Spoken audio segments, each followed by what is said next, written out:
অনুগ্রহ করে শুনবেন, হাওড়া থেকে গুয়াহাটি যাওয়ার জন্যে ট্রেন নম্বর ১২৩৪৫ সরাইঘাট এক্সপ্রেস প্রতিদিন বিকেল ৪:০৫-এ হাওড়া জংশনের ১৫ নম্বর প্ল্যাটফর্ম থেকে ছেড়ে যায় এবং এটি গুয়াহাটি পৌঁছায় পরের দিন সকাল ৯:৩৫-এ গুয়াহাটি স্টেশনের ১ নম্বর প্ল্যাটফর্মে।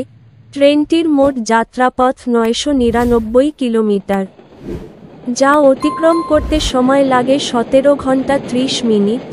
এই ট্রেনের গড় গতিবেগ ৫৭ কিলোমিটার প্রতি ঘন্টা এবং সর্বোচ্চ গতিবেগ ১৩০ কিলোমিটার প্রতি ঘন্টা। এই ট্রেনটি যাত্রাপথে মোট ১৪টি স্টেশনে দাঁড়ায়। এই ট্রেনের স্লিপার ভাড়া ৫৩০ টাকা, থার্ড এসি ভাড়া ১৩৮৫ টাকা, সেকেন্ড এসি ভাড়া ১৯৬০ টাকা, ফার্স্ট এসি ভাড়া ৩২৯৫ টাকা। ভিডিওটি ভালো লাগলে লাইক করবেন এবং সঠিক তথ্যের জন্য চ্যানেলটিকে সাবস্ক্রাইব করবেন।